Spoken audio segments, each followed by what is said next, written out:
Banyak loh Mas, orang-orang itu yang belum bisa berbahasa Bahasa Indonesia Indonesia. dengan baik dan benar. Indonesia ini negara yang cukup besar, Iya, kemudian masyarakatnya sangat diverse, iya, dan gap-nya itu juga terlalu tinggi Mas, yang betul. antara yang di Jawa ini sama yang misalnya di Papua.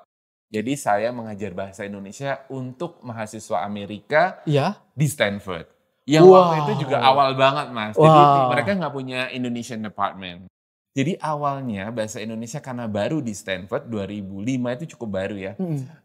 saya tuh nggak punya pendaftar Mas, mahasiswa cuma 1 Mas, 1? di quarter 1. Iya.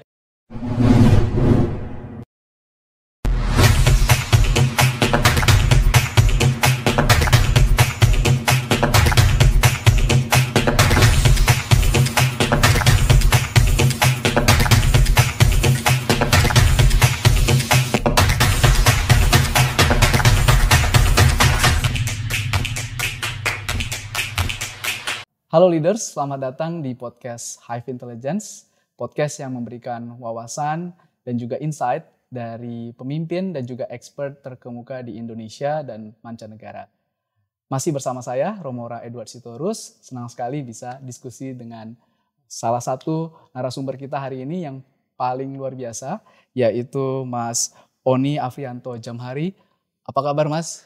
Kabar baik Mas Mora, alhamdulillah baik Mas. Mas Mora baik? Baik, baik, luar biasa Mas. Mas Oni ini adalah Country Director sekaligus International Affairs di Wusong Campus, Wusong Digital Campus dari Korea Selatan. Kita akan bicara dengan Mas Oni tentang pengalaman dia membangun Wusong dan juga pengalaman-pengalaman sebelumnya saat beliau membangun education university dan juga membangun pemasaran dari suatu universitas di Indonesia atau kita sebut school ya Mas ya. Betul. Baik Mas Oni. Tentunya dari diskusi ini teman-teman kita akan banyak belajar tentang bagaimana membuat satu sistem edukasi yang baik, sistem edukasi internasional yang memberikan dampak dan juga bagaimana para profesional muda dapat ikutin kebijakan publik atau program kebijakan publik yang bermanfaat dan cocok dengan dirinya. Baik, kita langsung saja ke podcast Hive Intelligence, Mas Oni. Mas Oni, kita tahu bahwa Mas Oni punya pengalaman yang panjang ya, 22 tahun ini Mas, di bidang edukasi, pemasaran, dan juga manajemen dari satu institusi pendidikan begitu. Boleh nggak cerita perjalanan karir Mas dan milestone-milestone utamanya yang membawa Mas hingga titik karir saat ini gitu di Wusong University? Terima kasih Mas Mora dan terima kasih sekali lagi ya sudah mengundang saya di acara podcast ini. Jadi awalnya saya terjun ke dunia pendidikan sebenarnya juga tidak secara sengaja Mas. Oh, Jadi saya ini sekolah waktu SMA mengambil IPA sebenarnya Mas. iya. Dan saya ingin menjadi wartawan tapi Mas waktu itu. Oke. Jadi keinginan saya menjadi wartawan itu istilahnya saya mulai tertarik dengan dunia jurnalisme, kemudian saya ikut kegiatan fotografi, Wow. menulis ketika saya di SMA. Tapi ketika saya apply waktu itu S1 saya di UGM saya tuh nggak lolos Mas. Oke. Jadi saya waktu itu masih UMPTN, akhirnya saya apply ke universitas swasta. Dan waktu itu zaman saya 22 tahun, Inggris itu bahasa Inggris, Iya. itu adalah salah satu subjek yang favorit ya. Jadi tidak banyak orang belajar bahasa Inggris lah yang menguasai bahasa Inggris, tidak seperti sekarang Saat ini ini ya. ya. Kita lihat banyak banget ya anak muda udah bisa berbicara bahasa Inggris dan mereka bisa bekerja karena Bahasa berbahasa Inggris Inggris. itu sendiri. Akhirnya saya waktu itu mengambil kuliah di Sanata Dharma jurusan pendidikan bahasa Inggris. Wow, guru dong ya? Guru, nah pendidikan bahasa Inggris. Nah disitulah saya belajar banyak tentang ya pendidikan secara holistik ya. Mengapa kita ingin menjadi guru dan kemudian mengapa bahasa Inggris itu penting. Dan salah satu milestone terbesar saya ketika di Sanata Dharma waktu itu adalah mungkin kebetulan kita di sini tuh kartu prakerja ya. Kartu prakerja? Saya tuh dapat mendapatkan kesempatan untuk praktek kerja, Mas. Oh, Namanya itu seperti kalau itu teaching apa ya, kita menjadi guru kan harus, ada assignment kayak untuk sebelum ya, lulus untuk ya? betul. Jadi saya dihadapkan untuk mengajar di sekolah SMA waktu itu. Oke, Nah, ternyata nggak mudah ya jadi oke. guru itu ya, Iya, persiapannya panjang. Nah, di situ saya cinta dengan, mulai cinta ya dengan pendidikan. Dan waktu di Sanata Dharma ya saya aktif, dengan beberapa kegiatan di kampus, oke, selain mengajar, saya juga tertarik banget dengan isu-isu anak muda. oke, Akhirnya waktu di Sanata Dharma saya mendapatkan kesempatan mengikuti program pertukaran, oke. pemuda. Waktu itu saya mewakili Yogyakarta Iya, untuk program Australia Indonesia Youth Exchange Program oke. yang disponsori oleh pemerintah Indonesia dan pemerintah Australia. Australia.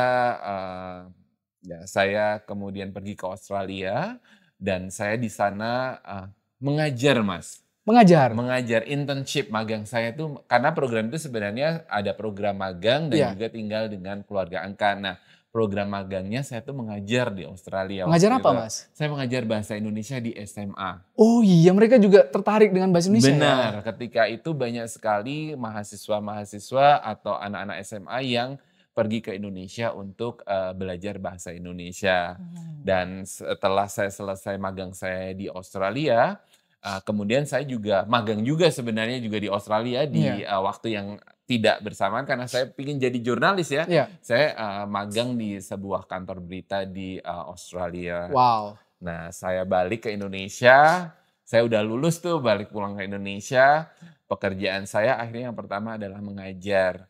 Nah, ketika saya mengajar yang pertama saya mendapatkan tentang apa yang disebut kadang-kadang pendidikan internasional, Iya, karena waktu itu, pada zaman saya 22 tahun yang lalu tuh banyak yang istilah international program di universitas. iya. Nah, karir saya pertama kali, di program internasional ketika saya bekerja di Fakultas Ekonomi Program Internasional di Universitas Islam Indonesia. Oh, UI. Saya menjadi program koordinator di situ. Nah, Oh. Jaya mengembangkan program-program internasional, kolaborasi dengan, dulu tuh nggak sebanyak sekarang ya, Mas. Siapa aja dulu, Mas, kalau Dulu boleh tuh, tahu? universitas yang, banyak itu mungkin, yang universitas-universitas besar yang sudah punya program internasional dengan, counterpart dari, universitas, asing ya. Tapi waktu itu ada beberapa organisasi, yang sudah saya, saya dekati ya, Mhm. seperti ACICIS yang, program Australia itu yang mengirim mahasiswa Australia ke Indonesia. Nah, salah satunya juga saya kadang-kadang meminta mereka menjadi narasumber di kelas-kelas saya, Mhm. di program internasional. Nggak lama dari situ saya pindah, Mas, Mmm. ke jauh banget, Mas, kali ini saya ke Papua. Wow. Nah, saya waktu itu diterima bekerja di program, Freeport-McMoRan, jadi Iya. saya bekerja di atas gunung, tepatnya di kota Tembagapura di Papua. Oh. Di sana saya bekerja sebagai pengajar lagi, Mas. Saya mengajar bahasa Indonesia dan bahasa Inggris di, nama departemennya waktu itu adalah Quality Management Service. Nah, Oh. kalau di perusahaan-perusahaan besar seperti Freeport dan Mhm. mungkin perusahaan-perusahaan asing yang lain, ketika kita naik pangkat, salah satu request-nya adalah proficiency dari bahasa itu sendiri. Jadi Oh. ketika misalnya dari supervisor, kemudian ke manajer, mereka tuh ada training-training bahasa di level-level tertentu.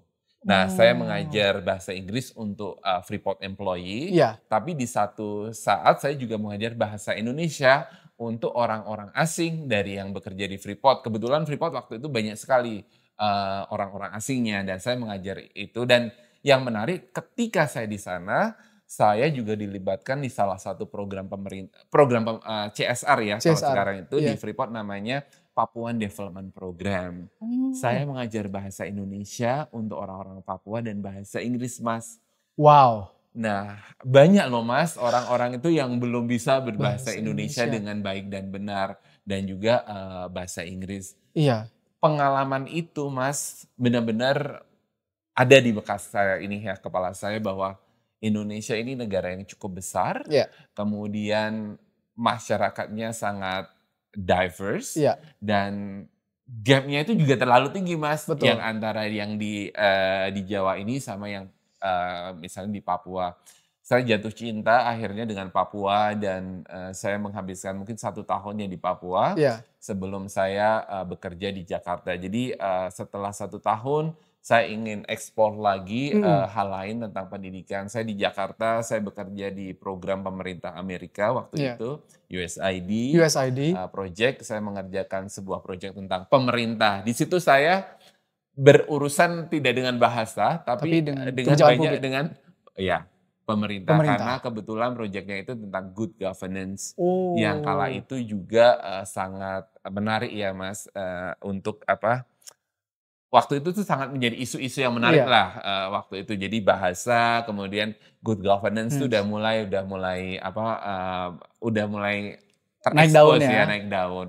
Di situ saya tidak lama, saya melanjutkan kuliah di Jakarta malam. Jadi pagi saya bekerja, malam saya kuliah, saya menamatkan kuliah saya di UI. Terus habis dari UI, alhamdulillah Mas, saya dapat beasiswa Fulbright. Saya ke Oh. Amerika Serikat, kemudian saya dapat beasiswa dan di sana saya mengajar jadi TA, teaching assistant di program bahasa Indonesia juga. Oke. Jadi saya mengajar bahasa Indonesia untuk mahasiswa Amerika Iya. di Stanford. Yang waktu itu juga awal banget Mas. Jadi mereka nggak punya Indonesian department ya. Oke. Saya di bidang bahasa ini saya mengajar di istilahnya special language program. Special language. Karena bahasa ini kayak tidak banyak lah yang memakai bahasa Indonesia di sana. Berapa orang yang ambil kelasnya itu? Nah, ini sangat menarik nih Mas ya, berbicara tentang kelas bahasa Indonesia saya. Jadi awalnya bahasa Indonesia karena baru di Stanford 2005 itu cukup baru ya. Saya tuh nggak punya pendaftar Mas, mahasiswa cuma satu Mas di quarter 1. Iya. Dan tebak dari mana dia? Dari ASEAN. Betul Mas, mahasiswa saya itu bukan dari Amerika. Iya. Jadi mahasiswa saya itu dari Singapura Mas. Singapura. Iya, saya nanya kenapa sih ambil bahasa Indonesia? Pasti karena kamu pengen nilai bagus ya. Iya. Dia bilang bahwa karena dia sebenarnya backgroundnya adalah military. Oh. Jadi dia orang militer tapi dikirim belajar di Stanford. Iya. Nah kemudian dia mengatakan bahwa Oni saya belajar bahasa Indonesia karena Indonesia inilah deket dengan saya dan saya yakin karir saya akan lebih baik ketika saya bisa menguasai bahasa Indonesia. Dia dari 1 mahasiswa, di quarter kedua saya ada 5 mahasiswa, beberapanya dari Singapura dan mulai dari Amerika. Nah ini bagi teman-teman pengajar bahasa Indonesia mungkin yang saat ini sedang mengajar di banyak universitas, ketika kita menghadapi situasi itu ya kita sebagai guru kita juga harus bisa menjadi ambassador dalam artian ya kita jadi orang marketing juga bahwa tentang Indonesia, mempromosikan bahasa Indonesia, mempromosikan program kita juga gitu. Nah ya flyer dulu zaman flyer sekarang nggak ada sih. Sekarang pakai podcast, pakai WA atau pakai ya sosial media yang lebih canggih ya. Nah mulai tahun quarter 3 ada 7 sampai 9. Di situ saya mengajarkan bahasa Indonesia dan mengenalkan Indonesia kepada komunitas Stanford, di Stanford. Wow. Di saat yang sama sebenarnya saya juga mengambil beberapa kelas di Stanford khususnya di bidang education. Nah, saya memang tertarik dalam bidang penelitian tentang higher education. Jadi saya mulai terekspos lagi dengan bidang pendidikan tinggi ketika saya belajar di Stanford. Wow. Nah, di sana tuh saya tuh belajar Mas history study in the US. History study like yang sejarah tentang pendidikan tinggi di Amerika. Jadi saya belajar tentang sekolah-sekolah Ivy League, kemudian model-model college di Amerika, sistem kalau di Amerika mungkin sangat familiar UC system, Texas system. Ya, ada beberapa sistem yang saya pelajari di situ. Saya sangat tertarik dan sepertinya dan waktu itu ada juga yang namanya online program. Udah ada? Udah ada. Tahun jadi berapa saya itu, Mas? itu tahun 2005. Jadi saya belajar namanya pendidikan yang online. Tapi saya mengapa? Kenapa sih saya 2005 pendidikan belajar tentang online dan waktu itu saya masih ingat tugas saya adalah mensurvei tentang University of Phoenix. Phoenix University of Phoenix itu salah satu universitas best practice ya. Iya, best practice dengan online yang sangat besar di US kala itu ya. Nah, ternyata saat ini ketika COVID ternyata itu benar-benar booming. booming kan semua Betul. udah mulai online dan mulai hybrid dan sebagainya. Nah, di situ saya kemudian balik ke Indonesia, saya sempat bekerja untuk sebuah organisasi pemberi beasiswa. Iya. Nah, di situ saya terekspos lagi karena beasiswa yang saya berikan ini didanai oleh Ford Foundation International Fellowship Program. Iya. Di situ saya sebagai program officer, tugas saya adalah placement, Mas. Placement itu adalah menempatkan ini para yang sudah diterima di beasiswa ke universitas-universitas, baik itu di Amerika, Eropa, maupun Australia dan Asia, yang akan melanjutkan S2, S3. Di situ saya tahu banget, Mas, akhirnya apa itu universitas yang bagus dengan sistemnya seperti ini dan seperti ini, supaya fellow saya ini dapat diterima di universitas-universitas itu. Nah, tapi sekali lagi, Mas, sebenarnya kalau nanti kita refer back ya kan selalu tanya, universitas bagus yang kayak apa sih? Betul. Kalau saya semua universitasnya akan bagus. As long as memang nanti lulusannya juga bisa bekerja dan bisa mandiri. Itu saya kalau ada ranking dan sebagainya itu udah cerita lain lah. Tapi sebenarnya yang paling menurut saya itu paling sebuah universitas itu bagus ya ketika mereka bisa produce graduate dan bisa mandiri lah, bisa bekerja sesudah lulus dari kuliah. Tidak harus bekerja di kementerian atau di private sector, tapi juga menjadi entrepreneur dan sebagainya. Nah, itulah values dari sebuah pendidikan yang bagus menurut saya. Kemudian saya nggak lama, ini juga menarik ketika saya udah di program Ford Foundation International Fellowship Program, saya ini saya dapat kesempatan untuk ke Korea Selatan lewat profesor saya waktu itu. Jadi profesor saya bilang, ini kamu mau ke Korea Selatan gitu, kita ada job opportunity pergi ke Korea Selatan. Korea Selatan, saya nggak pernah terekspos dengan Korea Selatan karena bahasa yang pertama. Kemudian waktu itu memang zamannya K-pop itu, Mas. Mungkin orang lain lebih terekspos, tapi saya nggak begitu terekspos. Saya lebih terekspos tentang tentang Amerika, kemudian yang tentang mungkin Australia yang lebih dekat dan sebagainya. Dari situ saya melamar, akhirnya saya diterima. Saya diterima di bagian International Relation di universitas itu. Nama universitasnya adalah Usong University. Nah, Usong University ini sangat menarik ya. Ini sebuah universitas yang tidak besar di Korea, lokasinya di Daejeon. Tapi dia itu punya visi dan misi untuk menginternasionalisasikan universitasnya. Jadi 2007 dia itu membangun sebuah business school namanya Sawlbridge International School of Business. Sawlbridge International. Saya di Sawlbridge International School of Business. Sambil sekolah tuh? Enggak, saya hanya bekerja saja. Saya nggak sekolah, saya bekerja karena Sawlbridge ini baru dengan value yang baru. Dia punya visi bahwa dia ingin membuat jadi hub, jadi go internasional. Di mana mungkin Mas juga tahu bahwa saat ini Korea sudah jumlah kelahirannya sangat turun ya. Jadi bukan karena kualitas pendidikannya, tapi memang jumlah kelahiran turun. Jadi banyak universitas yang harus menginternasionalisasikan universitasnya supaya menarik mahasiswa asing ke Korea Selatan. Salah satunya adalah Usong University. Nah, Sawlbridge 2007 saya masuk tuh 2009. Jadi benar-benar dari awal, dari mahasiswa yang kebanyakan memang masih dari Cina. Tapi dalam 6 tahun ketika saya di sana, ya saya mengembangkan market ya. Market tidak hanya di Indonesia, tapi juga di ASEAN.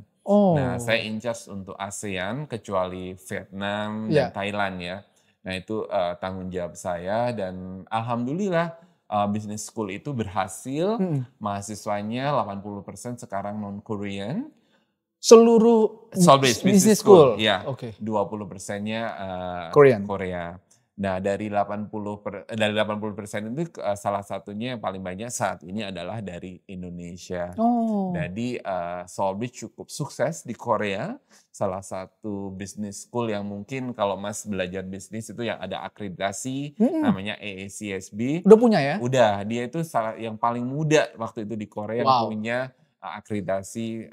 Kalau tidak salah sih mungkin dalam 7 tahun dia berdiri, Ya, dia sudah punya accreditation. While actually di Indonesia ini kalau Mas cek, dia prosesnya cukup lama. Universitas yang punya akreditasi ISSB betul. baru mungkin baru 4 dan itu barusan Baru saja sih ya. ya, barusan mungkin Proses bisa 10 tahun proses tuh. bisa 10 tahun dan Solbis dalam 7 tahun itu menjadi salah satu bisnis school termuda di Korea Iya, yang bisa terakreditasi ACSB. iya. Saya balik ke Indonesia, kemudian saya balik ke Indonesia tahun 2005. Mhm. Saya sebenarnya hanya mau sabbatical Mas, waktu itu hanya mau Iya. sabbatical, tapi tiba-tiba adalah, saya nggak tahu ya ketemu orang di mana, tapi ada salah satu faculty members orang US yang waktu itu saya lagi ngopi tuh, Iya. "On kamu lagi ngapain?" Ketika saya ngopi, eee, "Saya lagi inilah jalan-jalan aja," gitu. Saya jalan-jalan mencari inilah ide baru dan saya ingin melanjutkan sekolah lagi waktu itu sebenarnya. Terus dia bilang, Mmm, "Come to my office," gitu. iya. "Di mana?" Gitu kan. "Oke, di Sudirman." Wah, 3x3 nih office-nya, "Ngapain nih?" Aku bilang gitu ya. Iya, Dulu ternyata startup-startup banyak ya. iya. Ternyata, dia bilang, "We are building a new school," gitu. Oh, Dia bilang, "Apa? Sekolah apa?" "School of Government and Public Policy Indonesia." iya. Nah, itu adalah mungkin sekolah public policy pertama di Betul, Indonesia betul. yang menggunakan bahasa Inggris sebagai pengantar dan punya international program. Full English? Full English, Wow. everything in English dan, saya join lah ke, Mhm. SGPP selama 8 tahun Oh, dan dari yang nggak ada murid Mas, akhirnya dari murid, dari ada yang alumni ya sekarang udah ada alumni, dari yang nggak ada rumput Mas dulu di kampus, sekarang udah ada rumput. Itu paling aja banyak deh. berapa mahasiswanya dulu? Kita Setelah karena hanya S2, kita hanya graduate degree program, jadi awalnya mahasiswa kita tuh nggak banyak ya, first year itu dulu hanya 26 ya, hmm, itu.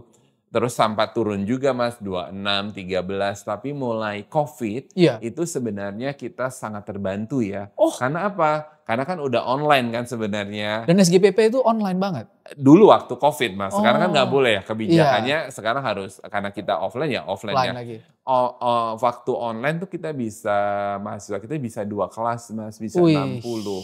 wow, Nah itu udah apa namanya, udah mulai mulai ter-establish dan nama SGPI juga udah mulai terdengar gitu. iya, Jadi semakin banyak. Tapi sekarang karena dulu kita bisa 2 kali intake ya, sekarang kita 1 intake karena kampusnya ada di Sentul ya. iya, Jadi, kita hanya punya 1 kelas ya sekitar 30 student ya, 30 setiap, student. Setiap tahun, ya. Oh, iya, iya. Mhm. Sentul lumayan jauh juga dari Jakarta ya? Jakarta, Nggak bisa betul. part-time ya kalau di Eee, dulu ya? dulu tuh kita masih full time. Full Jadi time ya? jadi Oh, benar-benar anak orang-orang yang bekerja, kemudian ya mereka cuti aja, Mas. iya, Tapi ketika setelah Covid, kita sedikit berubah ininya, komposisinya, akhirnya, kita ya hybrid ya, Mas, tapi kebanyakan ya tetap offline ya, karena memang kita nggak boleh online. Akhirnya kita kelasnya ya hari Sabtu, karena oh, semuanya adalah para kerja, pekerja. Nah, betul.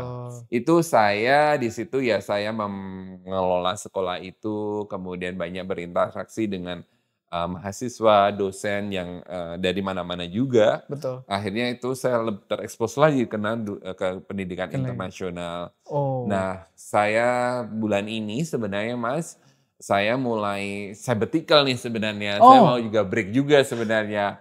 Tapi tiba-tiba bos saya lama, iya, menelpon saya, "Oh, ini kita sedang ada program di Indonesia, ini program kami." iya, Jadi, universitas lama saya di mana saya bekerja namanya Usong University, iya, dia sedang menggunakan program yang namanya iDegree Program, iya, International Degree Program di Indonesia. oke. Jadi, saat ini Ini ya? pendidikan tinggi ya, iDegree Program. Saat ini pendidikan tinggi, di Indonesia kan sangat berkembang ya. Iya, Kampus-kampus asing betul. dengan program-programnya juga sudah masuk. Ada Ada Monash, Monash, ada Tsinghua, ada Tsinghua, apa lagi? Deakin, Oh iya, Lancaster, Sydney Western.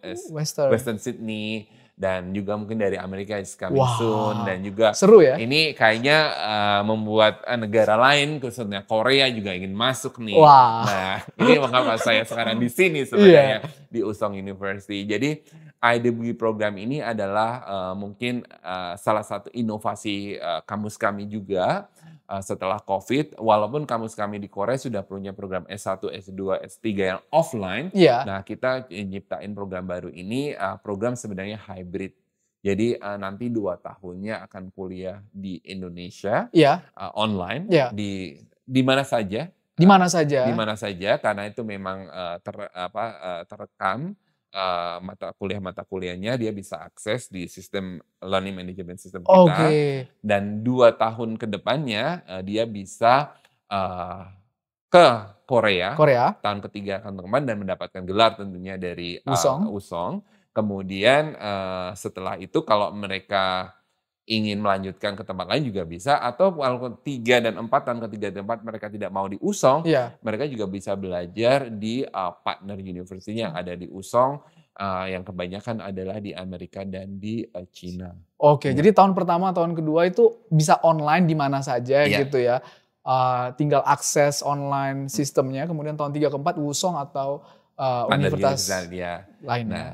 di situ adalah juga kami ingin membuat ekosistem yang global. Oke. Kebetulan karena saya di Indonesia ya, saya, in charge untuk Indonesia, tapi, mahasiswa kami sebenarnya tidak dari Indonesia saja ya, Iya. jadi dari, seluruh dunia. Iya. Nah, itu yang sedang kami dan tim saya sedang kerjaan saat ini, di Indonesia. Baru saja Mas kami launching bulan, April lalu ternyata. Oke. Jadi baru bulan lalu Baru ya, bulan baru lalu. Jadi belum ada muridnya juga, Iya. sudah ada sebenarnya 3 muridnya. Uh. Mereka dari Afrika, kebanyakan, dan karena selesainya kan sebenarnya kalau untuk S1 ini kan Juni Harusnya ya. Juni, Ya, iya. berarti karena September. Tapi kita soft launching aja kemarin. Oh. Kita coba seperti apa dan kita akan launching ini bulan September, Mas.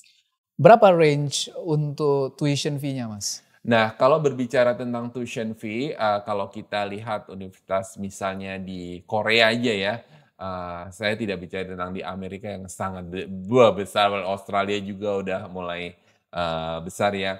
Nah, range-nya adalah kalau universitas di Korea 1 tahun itu tuition fee-nya itu 8.000 sampai 10.000 US, Oke. rata-rata 1 tahun. Oke. Nah, tapi kalau dengan program online ini berarti 2 tahunnya itu dia hanya bayar itu tapi tidak membayar living allowance Oke. dan juga biaya-biaya lain lah. Betul, Nah, living cost lah ya. living cost-nya kan enggak ya, Mas. Jadi itu yang bisa mereka tuh Di save save. sebenarnya. Di tahun ketiga, tempat ya tergantung ya. Berarti 2 kali dari biaya tersebut ya, tuition fee plus tapi biaya hidup di Korea. Biaya hidup di Betul. Korea sebenarnya menurut saya sih kalau dikatakan mahal ya nggak mahal-mahal juga sih sebenarnya. Oke. Relatif hampir samalah dengan biaya hidup internasional di Jakarta, Mas, menurut saya.